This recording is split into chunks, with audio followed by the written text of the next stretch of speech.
Hey everyone, welcome back to another week of the Triple Play Podcast. I am your host, Danielle Whaley, and today I am joined by Matt Raymond, and we have an alum to the show, I guess we could say, a returning veteran, Sam. Welcome back, Sam. Anything you want to say to the listeners? It's been far too long, and I'm glad to be back on the wonderful, one-of-a-kind Triple Play.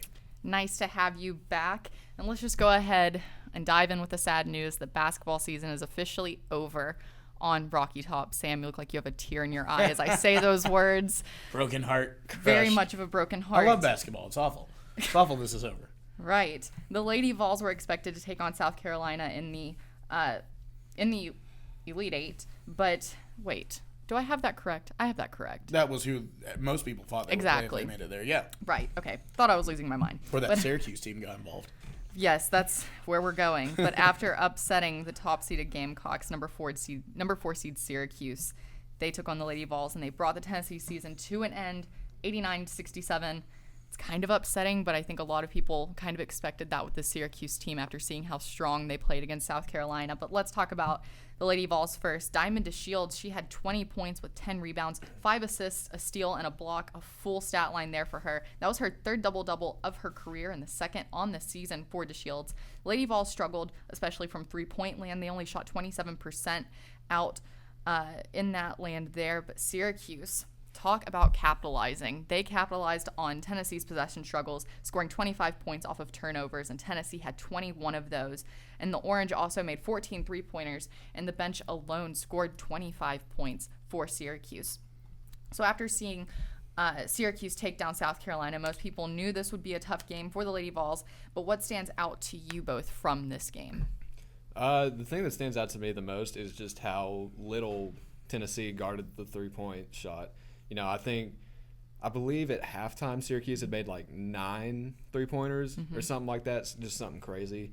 They were doing that all day long, and we just could not find an answer for it. Well, in response to your comments of three-point range, I will say the only thing I think that's fair, one of the things that surprises me is all of a sudden everything was good, right, with the whole Holly Warlick situation. As soon as we lose again, fire Holly, fire Holly, fire Holly. All over social media. I think I've made it pretty clear where I stand on that in the past. If not, go and check out an article on tnjn.com. Plug. But I'm sorry, I'm back and I'm coming out swinging for the fences here. But no, I think the only criticism Holly can take from that game for people who want to criticize her is not switching out of their defense and trying to go to more of a man-to-man to guard the three. At the same time, I want the NCAA to investigate Syracuse because I swear Steph Curry was out there playing for them. I mean, goodness gracious, there just wasn't anything. I was there at the game. There wasn't anything you were going to do to shut down Patterson and whatever number 13's name is. I don't remember off the top of my head. But when they shoot threes like that, there's no stopping them. I mean, normally if you make 30% of your three-point shots, you're in great shape. They were averaging close to 50 throughout the game. Right. Like, it's hard to stop that. To me, too, what stands out, and not all of this was their fault, was the turnovers once again killed Tennessee. And not so, I'm fine with 16 turnovers if you can force some yourself. Syracuse is a very smart team. They don't turn the ball over. Tennessee, a lot of those turnovers were caused by the physical play of Syracuse, and a lot of them you could have questioned should have been fouls or very easily could have been a foul versus a no call. So very close plays. The officiating was questionable for both sides, I think, at times during the game, which is something you don't want to see in the Elite Eight. You don't want officiating to be any factor in the game that sends one team to the Final Four and one team home. And lastly, I guess the biggest thing that stood out to me was, I feel bad for Bashara Graves. I really do. You've watched her for 4 years. She's been an amazing part of this team. She finishes fifth in rebounds all time. Third all time in rebounds at Tennessee. Fifth all time in starts. She finishes as the fifth member of the 1,500 point club and the 1,000 rebound club. And you watched her try her hardest. Tennessee They didn't have an answer. This is a team of destiny, I really do think, in Syracuse. And, Tennessee well above played where they should have been. I think they made the argument clear that they maybe shouldn't have been a 7 seed, maybe a 6, maybe a 5. At the same time, they had a great opportunity of where they were slotted in the NCAA tournament. I said it from the beginning. Mm-hmm. Tennessee has a better shot than anyone but UConn to make it to the Final Four of where they were slotted. Right, and I looking at this game, I feel like a lot of things went right at the beginning of the game. They started off hot. Lady Vols looked good at the start, but things just started to dwindle from there. And looking at the fourth quarter alone, Tennessee got outscored 26-11. That's pretty substantial, especially against the Syracuse team. But, I mean, Syracuse was just finding ways to go on runs constantly. But then Tennessee would just make little breaks in it and everything. But that fourth quarter, I feel like so many things could have went Tennessee's way, but everything just kind of broke apart for the most part. But that's kind of how it's been this season. That's kind of been the storyline of the season for the Lady Vols. They made a surprising run into the tournament after a season of pretty much nothing but inconsistencies. That's the only way to really look at the season. They finished the season 22-14, but looking back on the season that was for the Lady Vols, what would you consider the highest of highs and the lowest of lows for this team? Okay. As I'm getting the finger pointed at me to go here first. Lowest of lows is actually kind of hard for me to pick. It's not, I'm maybe going to be a little bit surprising. It's not going to be some of the first losses in Tennessee, against certain teams. I'm actually going to go with the fans. Mm-hmm.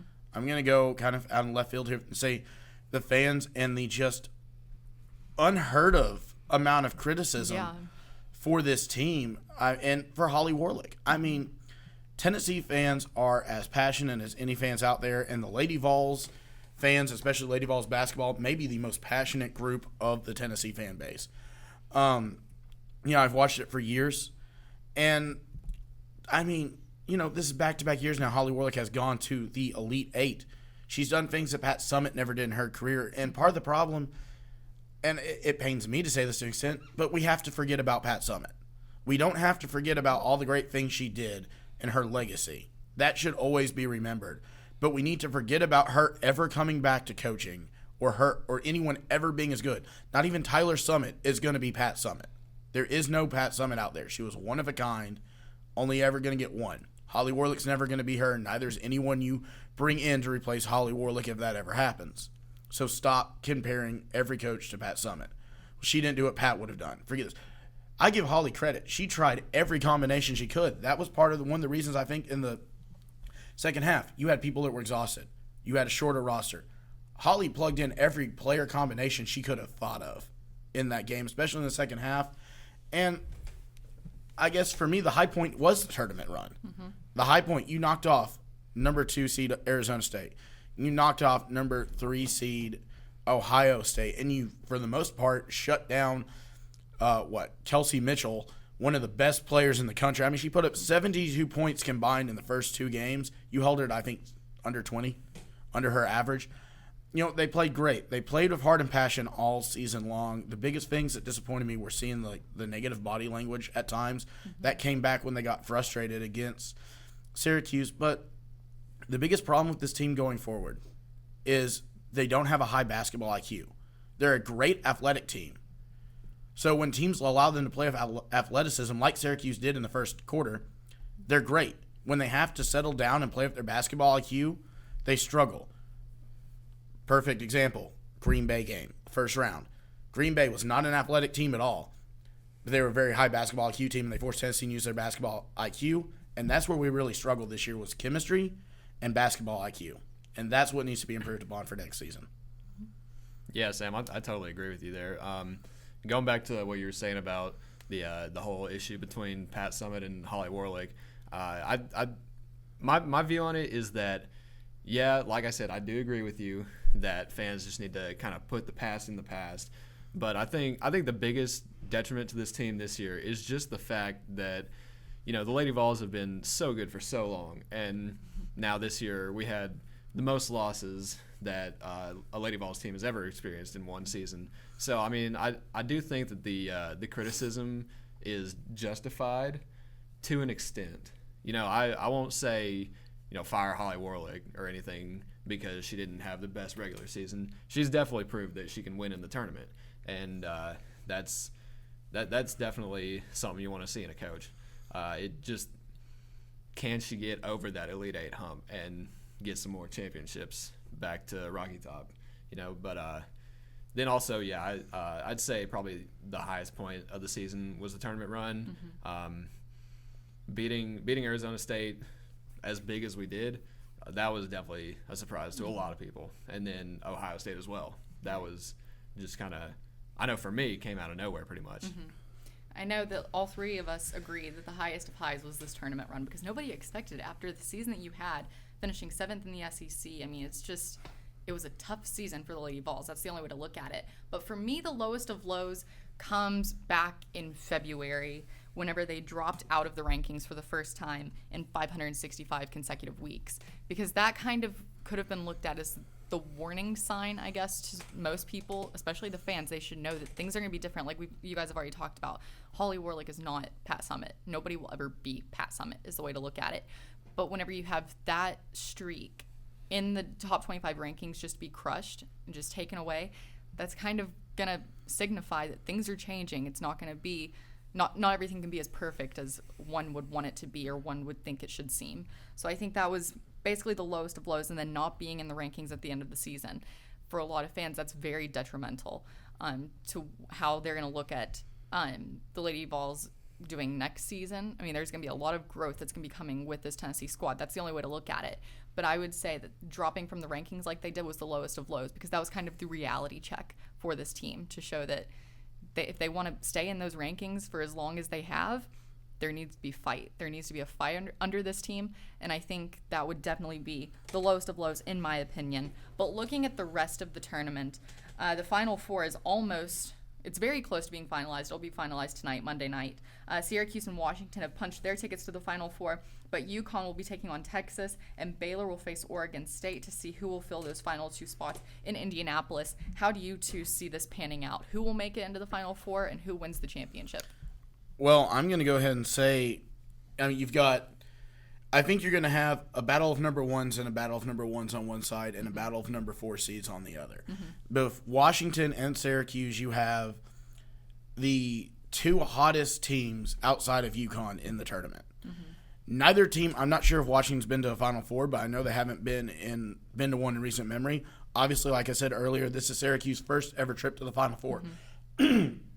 I said it when I was talking about the Elite Eight matchup. Syracuse had never been there before. They had never been in the Sweet 16 before, and they found a way to beat South Carolina. Just because a team's never been there before doesn't mean they can't win. Right. I think Syracuse edges out Washington and makes it to the – I'm sorry, I just misspoke. Washington's the 7th seed. Right. I think Syracuse makes it to the final – makes it to the championship game. And maybe it's me showing some bias of being born and raised in East Tennessee and growing up watching Lady Vols basketball.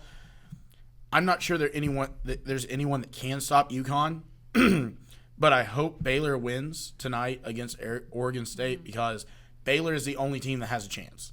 Right. They're the only team left in this tournament that has a chance from stopping UConn. And if UConn wins another national title, obviously I know it'll tick a lot of people off in Knoxville, but with this clash, regardless of how Gino did it, you've got to give him credit.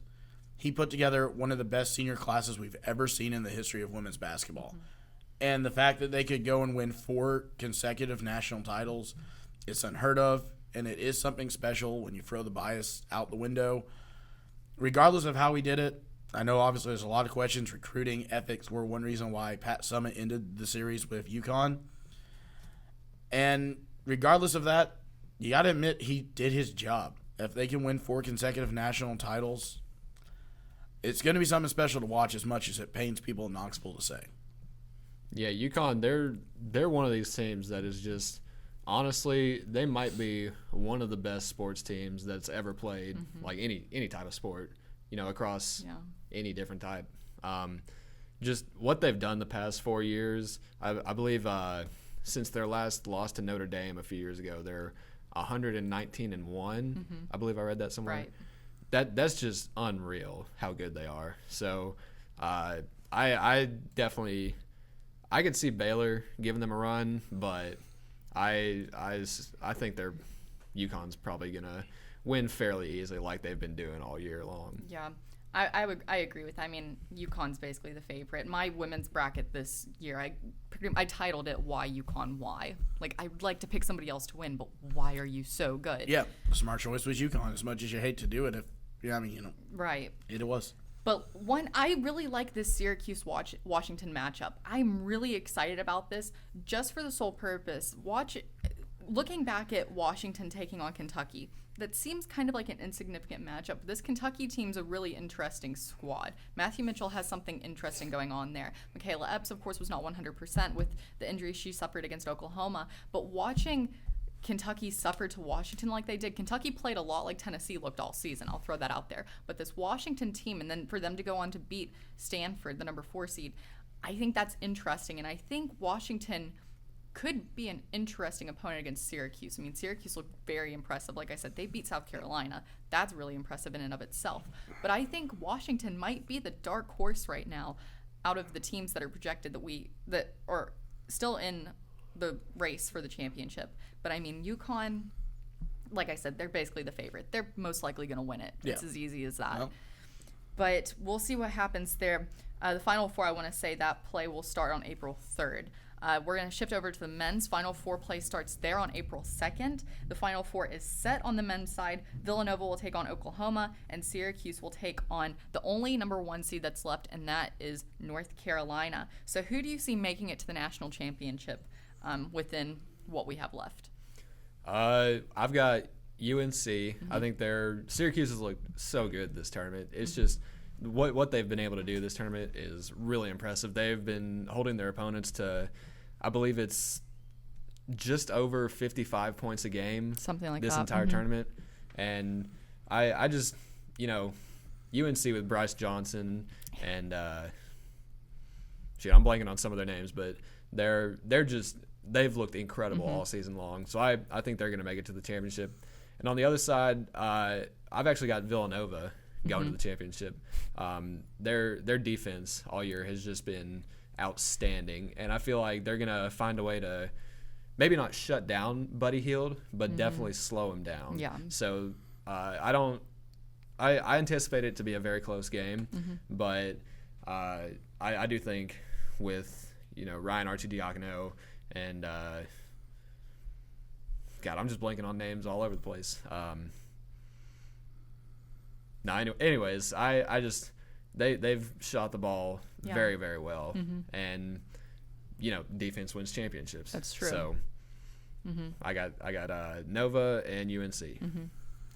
Yeah, for me, I'm probably the last person to be asking right now because the bracket I took most seriously is literally sitting at 19.5% correct. This has been the worst year of trying to figure out the tournament I've ever had. I know ESPN reported yesterday 0.3% of brackets had the Final Four matchup of number 10 Syracuse versus number 1 UNC. And those people had to be sitting there in Syracuse, New York. Or fans of Syracuse. There's no way that's not where those picks came from. I want to say North Carolina can win. They just have too much firepower for Syracuse, but I picked Syracuse to be out in the first dang round because I didn't think they belonged in the tournament at all. And they've proven me and a lot of people wrong. Maybe not that they should have been in the tournament, but at least of what they could do in the tournament. So I'm not sure that there is stopping Syracuse. I'm going to, as much as I don't want to do it, I'm going to take Syracuse to get to the championship game. And looking at it, you've got the battle of great guards in the Villanova-Oklahoma game. It's going to be which team shows up with an X factor somewhere else. Right.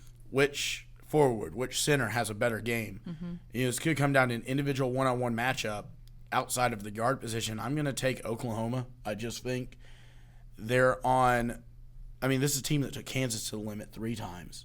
We all thought Kansas was the best team in the country, the only surefire pick to get to the Final Four. Some people thought Michigan State. I'm going to say it's OU. Well, same here. I picked Michigan State to win the whole thing.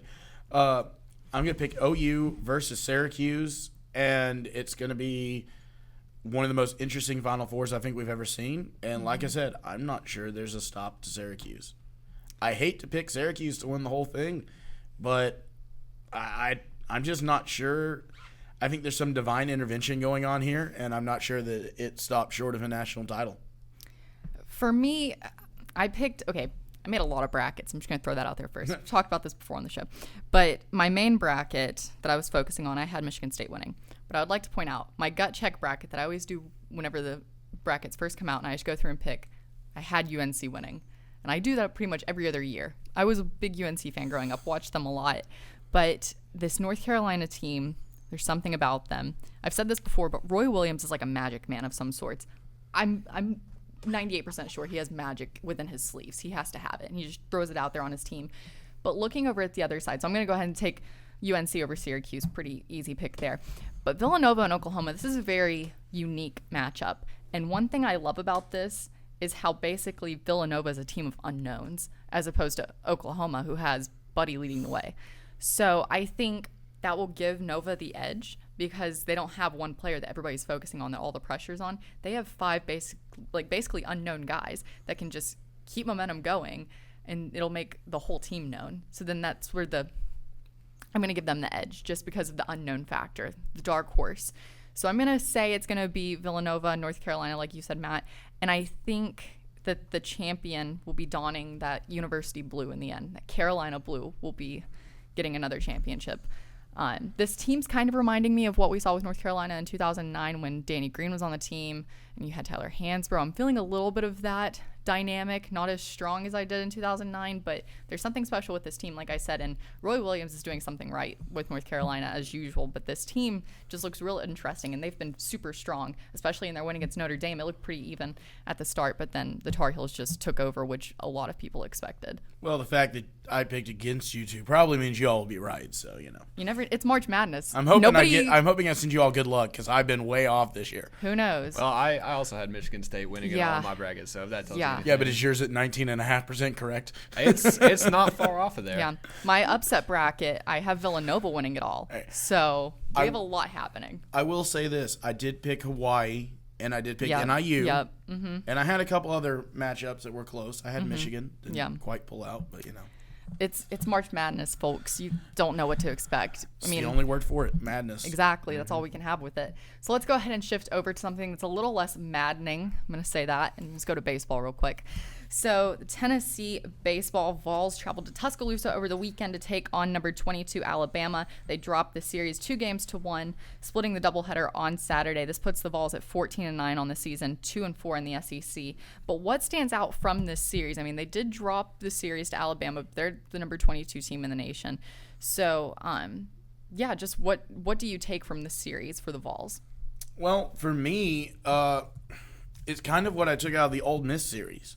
This team has, all right, we all know, let me back up for a second. We all know the amazing recruits we lost, Tennessee lost to the Major League Draft, and the amount of players that were already on the team from last year that decided to go to the Major Leagues. Right. This team was nowhere near what we all expected. We all expected this, like, look at that recruiting class. Look at who we're going to have coming back. If everyone stays or if just the majority stays, this could be a top 4 team in the SEC. It could be their first legitimate chance to get back to the College World Series in years. That didn't happen. The majority of people left. But what sticks out to me so far through their first 2 series, right, against the SEC, Alabama and Ole Miss, 2 of the best teams in the country, 2 of the better teams in the SEC. They are 2-4 in that series. They proved they can win. They can pull off wins. They have enough to do it. It's finding consistency in those games. Because when they've gotten in trouble, it's been when either the pitching staff has had a bad day or they've had an inning that's gone out of control and they haven't been able to get it under control. They haven't been able to ride out the storm. So if they can get more consistent, then I think this is a team that definitely will make the SEC tournament. I think could potentially be in the top 8, maybe top 6 in the league, and definitely make it to postseason play outside the SEC tournament, and be a team that surpasses the expectations. The expectations for this team preseason were not good. I think already they're on pace to obliterate those expectations out of the water, prove they were a lot better team than what people thought they would be. The biggest thing this team has going for them is they're playing with a chip on their shoulder and they have heart. And playing with heart can lead you to close wins. So, consistency. Mm-hmm. I think for me, I feel like this is a reoccurring stance to take with Tennessee baseball this season so far, but pitching, they really need to find somebody besides Zach Warren. I feel like I've said this pretty much the past few weeks since the season started. You have Zach Warren here. He's a sophomore, and he's just throwing heat for Tennessee. He picked up his first loss of the season this weekend. That was in the opener against Alabama. But looking at his stat line really quick, he's 4-1 on the season. But in that game, he pitched 6 innings, allowing 7 hits, 6 runs, 3 walks, but he struck out 6 batters. It's just getting to that point. I mean, we're really starting to see Tennessee get into SEC play. I mean, like you said, they've already taken on Alabama, and before that they took on Ole Miss.